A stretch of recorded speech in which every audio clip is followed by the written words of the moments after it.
Okay, sorry, but I'm a bad actor, so I have to read. Hi everyone, I'm Francesco Pacchiotti, and on behalf of Angelino Arters, I'm pleased to welcome you to the first of our SEAL talks, titled Bridging Boundaries, Opening Art to the World.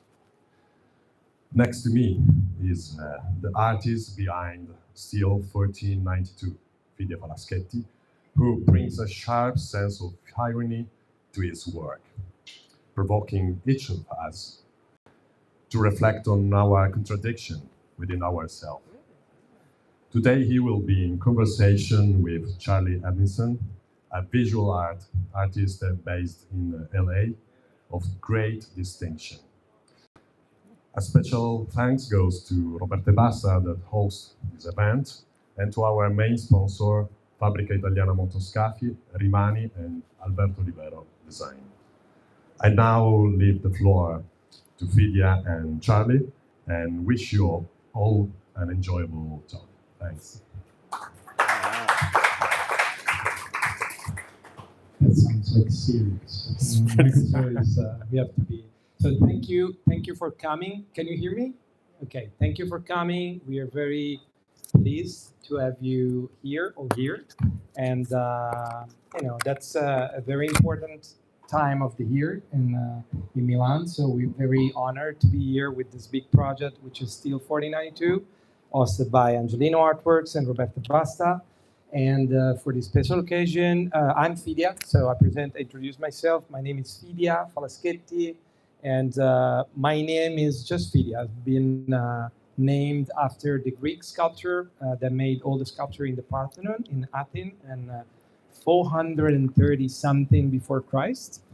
And my dad and my mom, they were both artists. My granddad also like a ceramist and artist, so I grew up likely in a very artistic family. So I was very lucky to have had the life that I had. And so here, Charlie Edmiston, which is an impressive artist, graphic. When I did the P, it's just like, I'm sorry, I don't know why, it's just, But anyway, Charlie is an incredible artist. He's from Los Angeles. I have myself lived in Los Angeles in the last 13 years. So it's a place that nowadays I can call it home. And this particular talk is about bridging boundaries, which means we would like to tell you and share with you, which also you're going to be protagonists of this talk later, because we're very thrilled about knowing what the question would be from you to us. And so we're here ready to answer any questions. Not maybe private from one person, one of others. But anyway, joke apart.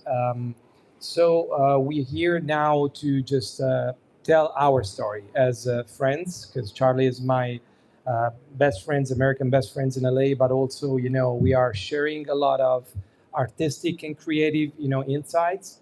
And in this particular project, Charlie is the guy that made the whole Immagine Coordinata, so the whole graphic design that you see on my back. So all the posters, the logo, I did sketch all the drawings, and then Charlie just made whole, he was gonna say that I art directed it, but I did, but I trust him 100% because it is, one of my favorite artists. It's not because he's here now, I always say that.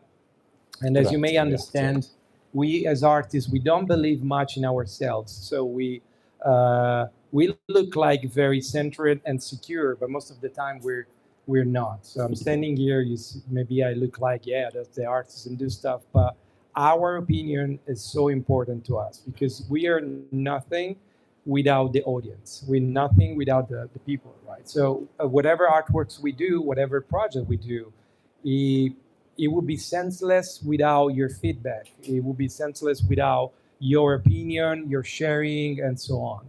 So for me also, that kind of conversation I try to open with the people is also a conversation I open with the artist friend of mine. Here there is another one that is Giampiero.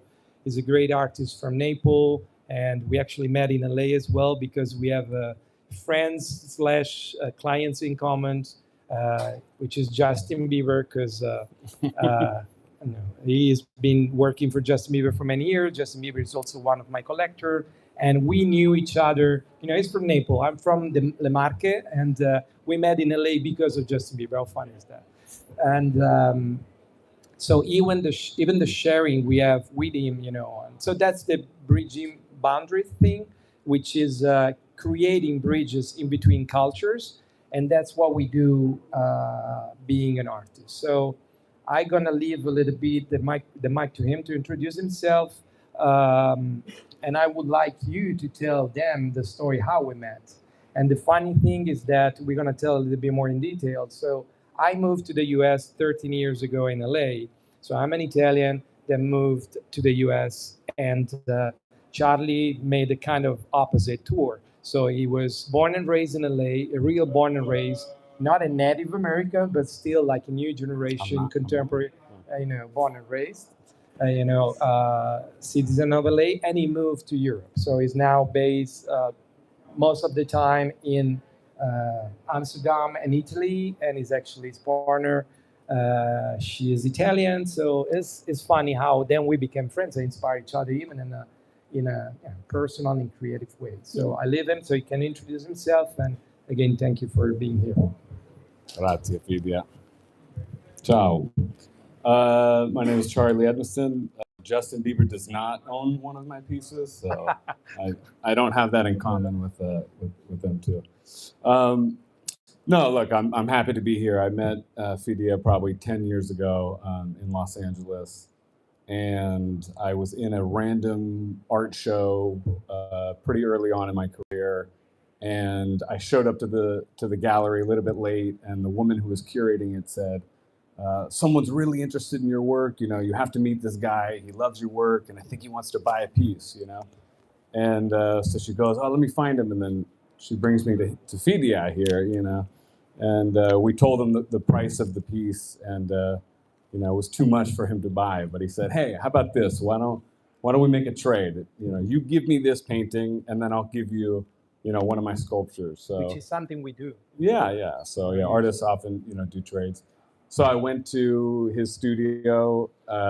He gave me, a sculpture similar to what we have behind us, and then I gave him the piece that he wanted, and then it's been love at first sight. So we've been best friends ever since, But yeah, he told me that he was doing this project in Milan. I love coming here. I think this is my 4th year coming to Milan Design Week. So it's just a very special time of the year. And yeah, he told me he had this giant project and needed some help with the graphic design, which I was happy to do. And yeah, I mean, I think being from LA, it's a weird thing, because if you're born and raised in Los Angeles, a lot of the galleries and the people in LA, you're not really that exciting.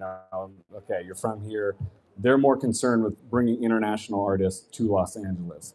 And what I've found is, spending time in... the other way around. Yeah, it's the other way around. So when I spend more time in Europe and between Amsterdam and here, and I meet people, I'm an exciting artist from LA, and so they want to, so the ironic thing is I haven't had an exhibition in Los Angeles since 2018, and maybe the last 5 or 6 exhibitions I've done have all been in Europe over the last year. So it's not because I wouldn't want to show in LA. Of course, it would be easier for me. My studio is there.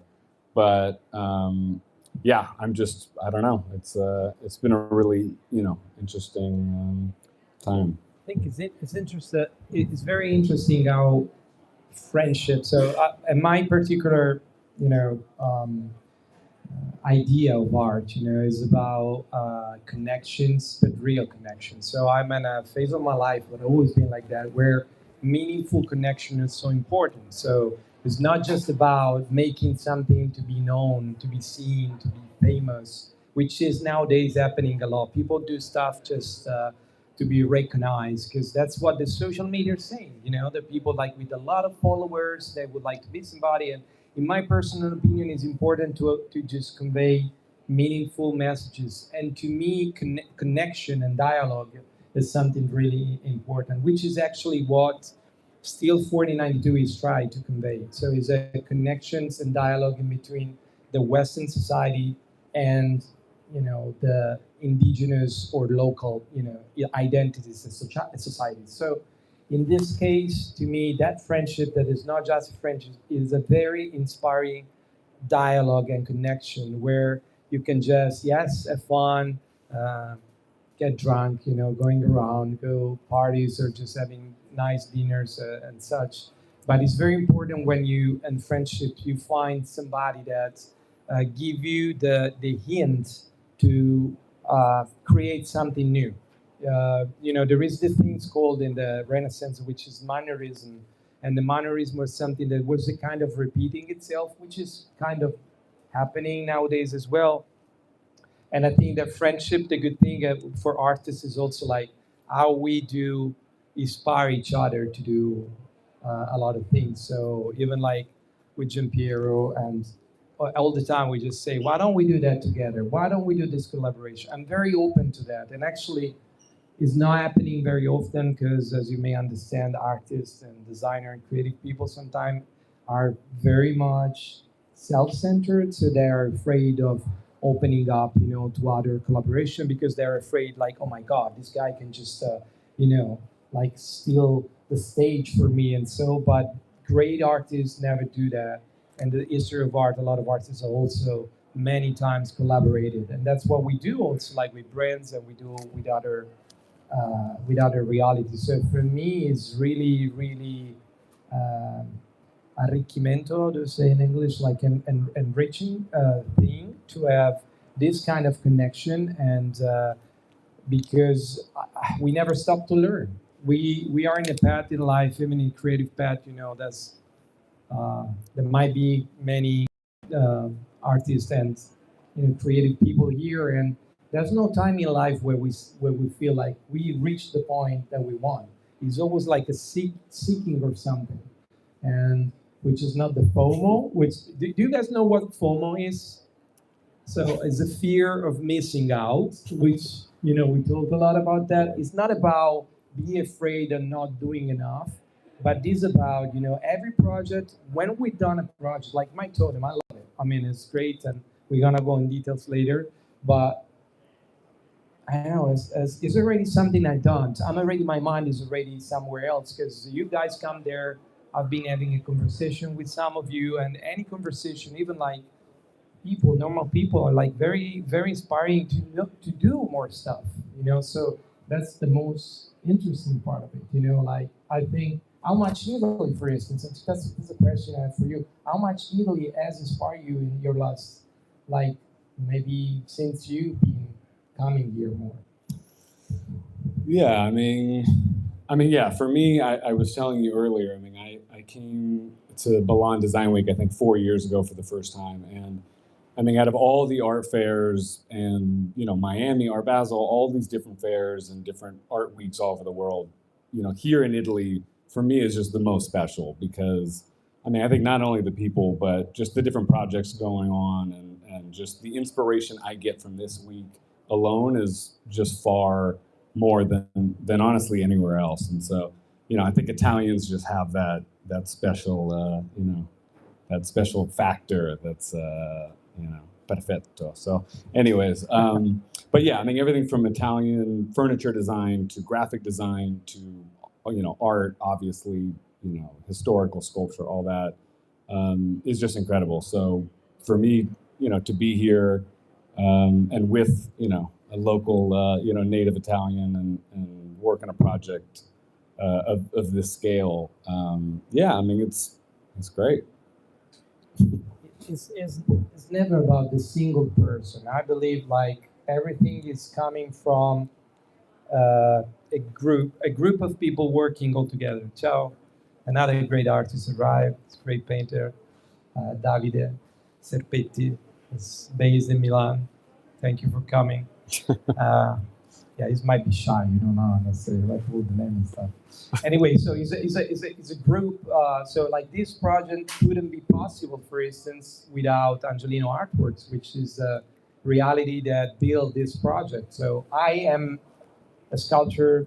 Charlie he does paintings with in a form of sculptural way because he works with wood and stuff. But we do also have a big support from people that develop our artworks. And in this case, I think most of you have seen like the big totem pole that is a small version here in the display and the big version in front of the Brera, the Academia and the Pinacoteca.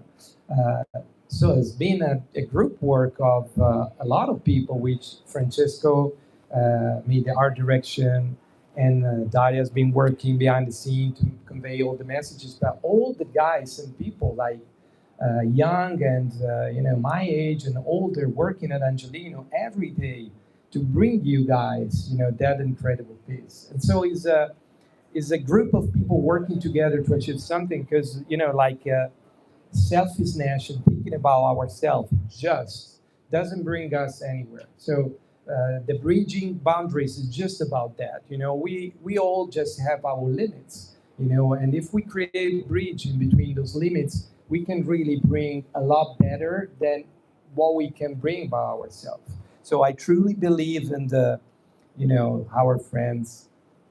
Is a dear one that is gone, unfortunately, right now. Is still alive, but is not in charge, which is Obama.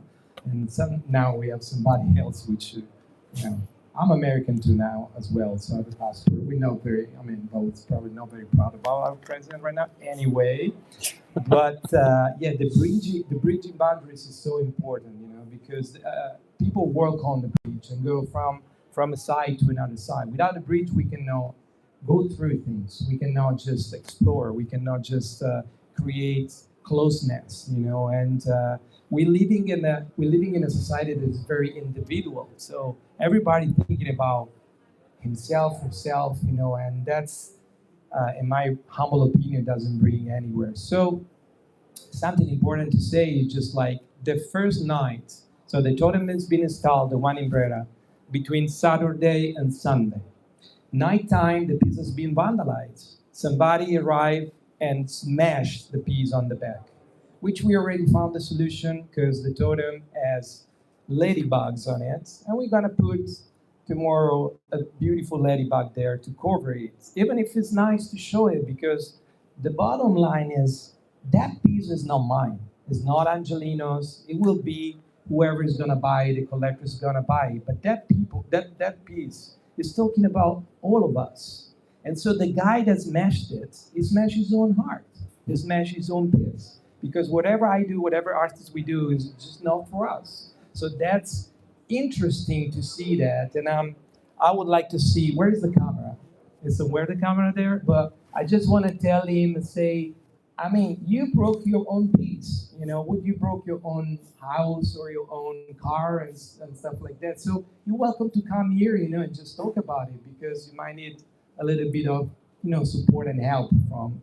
But we're also grateful for that happened, because it gave us the chance to put something else there. So never give up on anything, because everything that happened in life, everything, is an occasion to just build something on the top of it, to transmutanza, meaning nothing is there and is still there, and is actually changing, is taking another form. That's why Steel 4092 as well.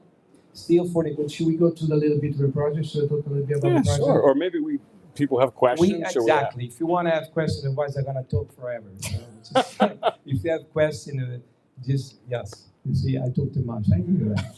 But anyway, so Steel 4092 is about that. It's not a date that is stayed there. 4092 is where the continent has been discovered, but it's not been discovered. It was there already. So somebody went there. It was a good starting point, but nothing good much is being done. The place is being colonized. There's a big genocide and so on. On Friday in the afternoon, there's going to be an interesting talk with Ashley Kalimbo, which is a member of First Nation, Canadian, Native American. She's for a big voice for female women's rights, Native Indigenous people rights in Canada. And she's going to tell more about all that. So you're welcome to come as well.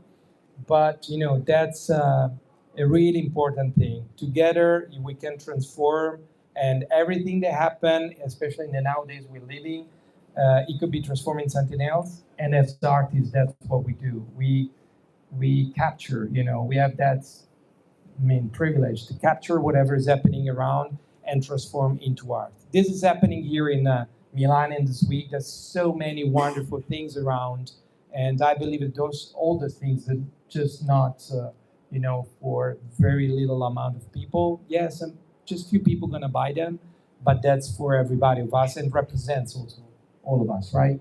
I don't think I do what I do because it's a manifestation of me. I think it's what we see and it's everybody. What do you think? I And if agree. you have some questions as well, guys, we are open. to Yeah, questions. let's open it up to the audience. Let's make this fun. And I feel like any question. Don't be shy. Come on. Don't be shy. Okay. Prego. I wanted to ask, you said that you don't feel confident in yourself and you're nothing without the audience. It is like that, in my opinion. But do you feel satisfied, both of you? Do you feel satisfied after you're done with your work? Like, even if you don't get any comments on it yet? I'll start. The answer is no. I think for me, as soon as I was saying this yesterday to somebody, as soon as I finish a piece, I immediately dislike that work. And it's not, I think for me, I always feel like I can improve on that work, and I feel like there's something different I can do. And I'm just always judging myself and my techniques and my, concepts for the work. And, did it have a strong enough concept? Was it executed in a way that I feel represents me, correctly?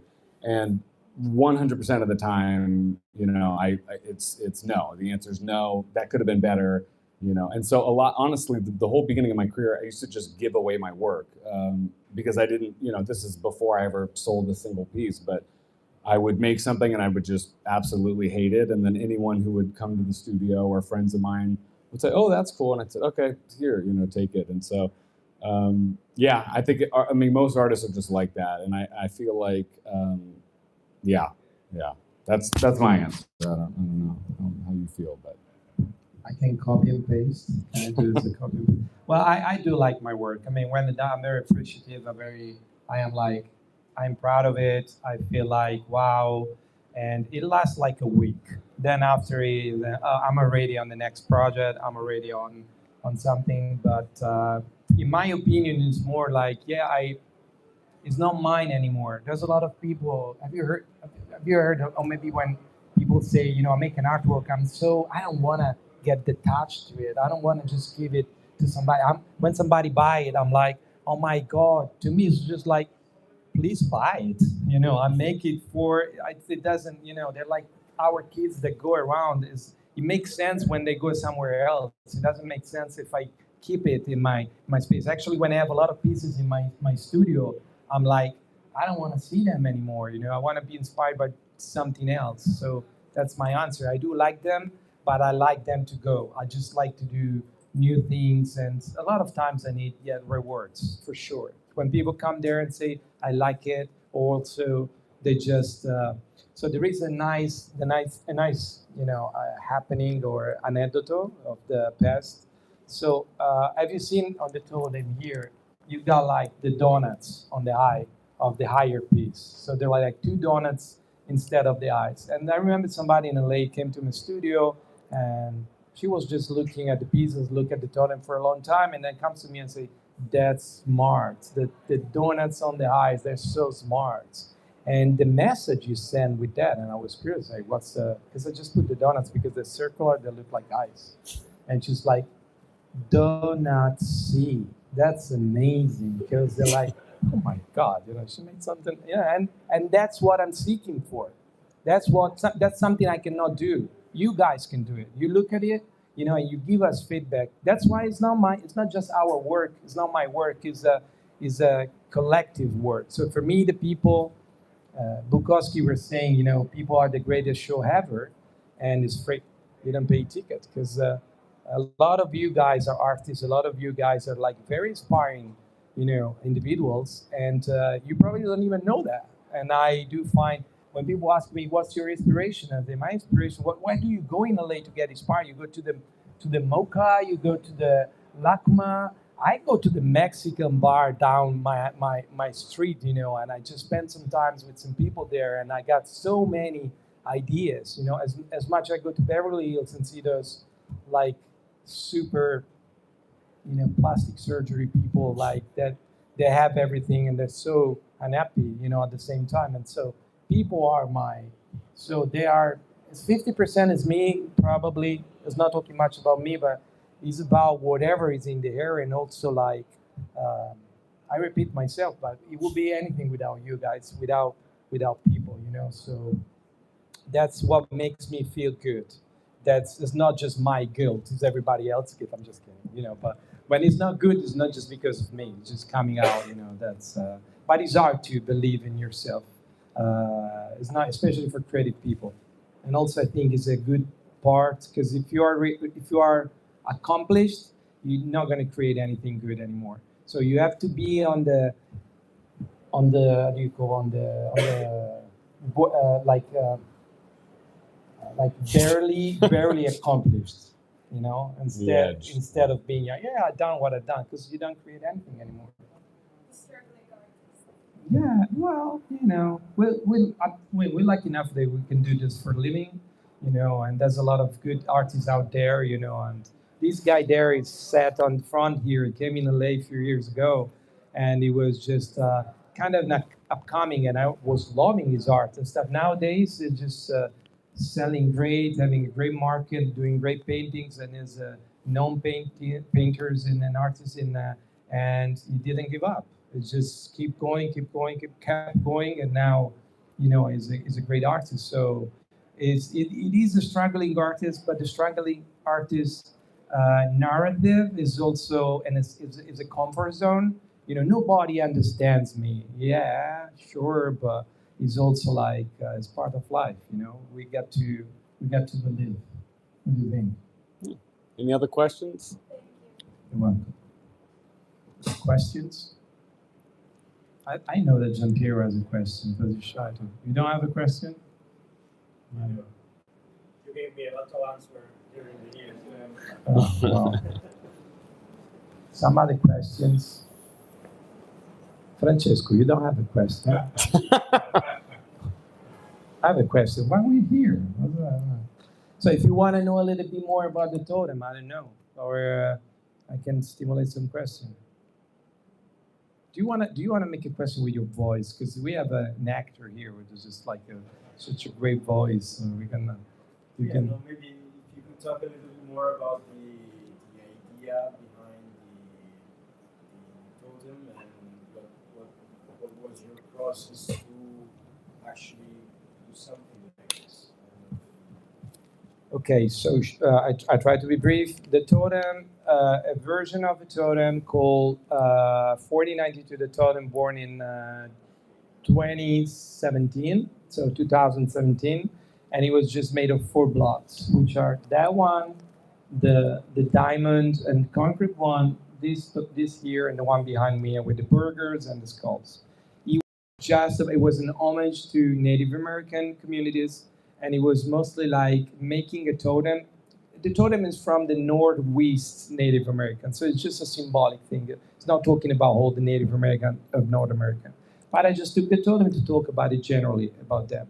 And it was just about consumerism, addictions, and what we were living as a modern society. For this particular occasion, since in 13 years in the United States, I got close to Native American communities. I went to powwows and stuff.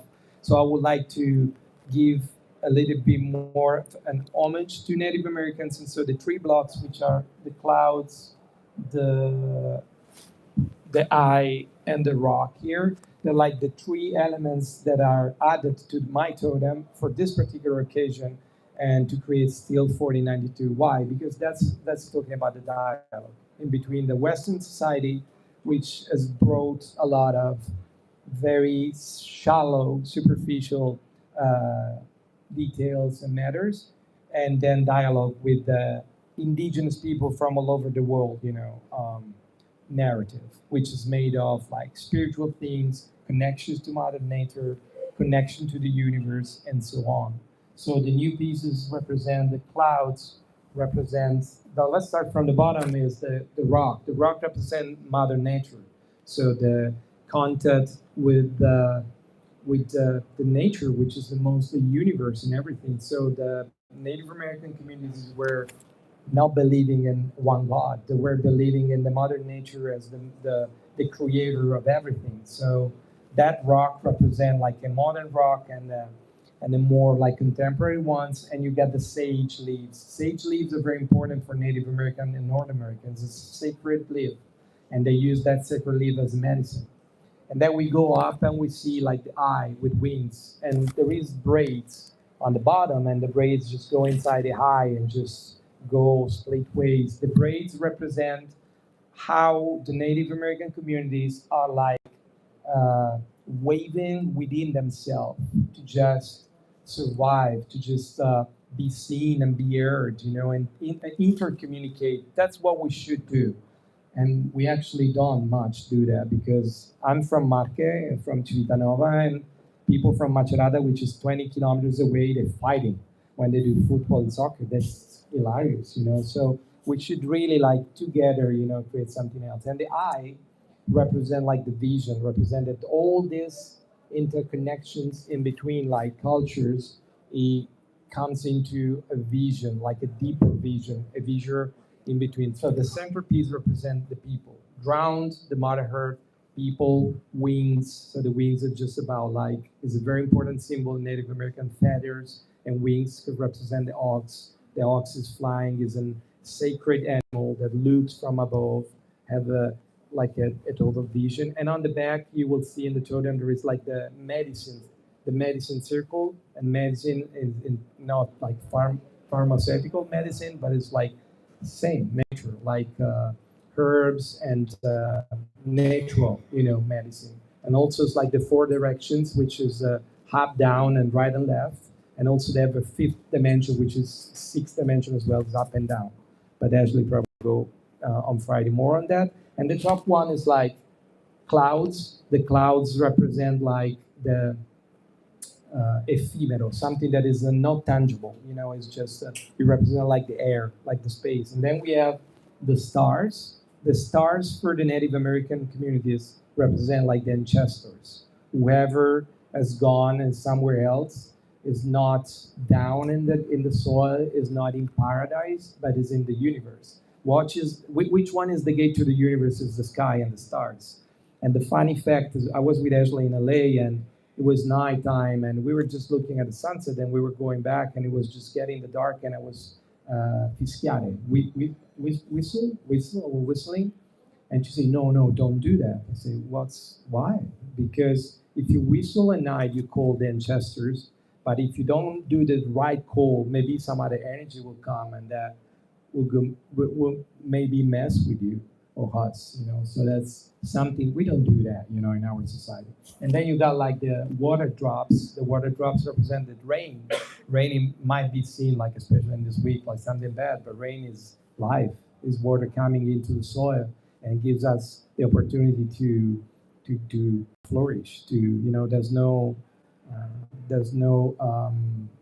life without water. And then somehow even the fire, as you see it with the pink on the bottom, is the rising of the sun, and the sun is on the back. As you see, that symbol is the symbol of the sun for the Native American community. So the totem steel 492 is a dialogue in between what we left, like pills, addictions, food, sneakers, and hashtags. The lavish life, gold bless you instead of God bless you, and a dialogue in between. So the three new pieces are trying to save,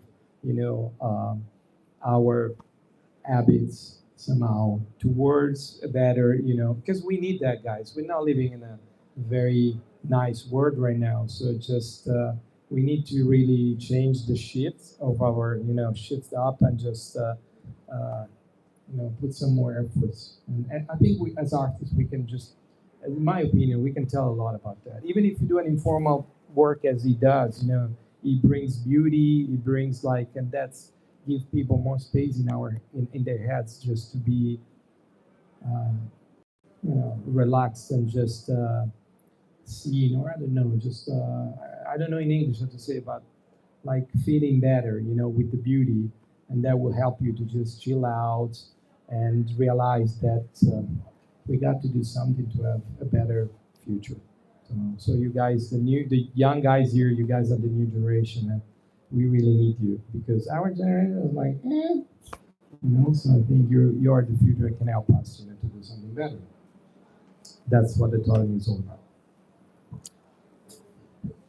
Probably a good place to end. What do you think? How you guys feeling? Any other questions? What's that? Inspired. Good. I'm glad. Any other questions before we? What do you think? We wrap, guys? So I just maybe before wrapping, Charlie made some. We have some merch. t-shirts. Everybody loves merch. We got some tote bags and some t-shirts. You can explain Yeah. the T-shirt, what is on it? Maybe I don't know. Well, yeah. So Fidia called me and he said, "I want to do a T-shirt. Just something to encapsulate this moment. You and I are working together."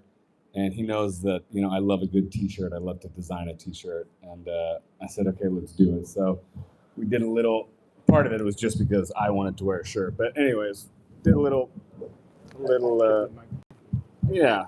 cool little shirt here just to commemorate, Milano Design Week. So we have black and pink, which is Fidia's favorite color, which I never wear pink. So I made sure that we had a black and white option, but this is the pink version. So, get your merch. We got a tote bag somewhere as well. They also, those boxes, they're also sold by Angelinos. The boxes are about my book that came out last year with Feltrinelli Gribaldo. This particular book here is like a limited edition, which also holds and has like a small sculpture. Is not the same price as other artworks of mine, so it's a very good entry point if you want to collect something. I think it's about like 400 euro or something, and there is a limited edition book of 50 pieces, and also the Astro Boy here behind is like a toy sculpture that is also like more of an affordable entry point.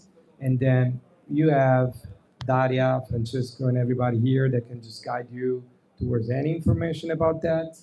And I'm very happy you guys came here, and that was, the breaking the ice for us for this week. Yeah, sorry guys. I feel like this could have gone a little bit smoother. I think we should have been a little bit more prepared, perhaps. But no, I think it's. I like improv. So we did do improv. We just had like a lot to do. Yeah. So if you don't have any other question, do you guys? Otherwise, thank you. Thursday, there's gonna be another talk, and it's gonna be with Mattia, which is the co-owner of Roberto Basta, and Francesco, which is their director of Angelino. Me, we're gonna talk about more in details how to produce an artwork, how to market an artwork, and first of all, how to think about making an artwork. And again, on Friday, they're gonna be in the afternoon. Ashley Kalimbu, First Nation, Native American, coming here, especially for women. She's gonna talk a lot about where the Native American communities are not seen, not heard still today. Still, they're going through a lot of problems, and not just the Native Americans, but many, many, many indigenous people all over the world, either in Asia, in hard place, Africa, and even in Italy, because we also like citizens. We are native for this land, and I don't know how many people right nowadays are living what our ancestors were living. People were healing with herbs, and our granddad and grandma, they were just boiling herbs they knew, and now we have headache, we take tachipirina, Advil, or whatever. So I think we should go back on that, and this project is just about that. Thank you for coming. all right. Bravo. All right.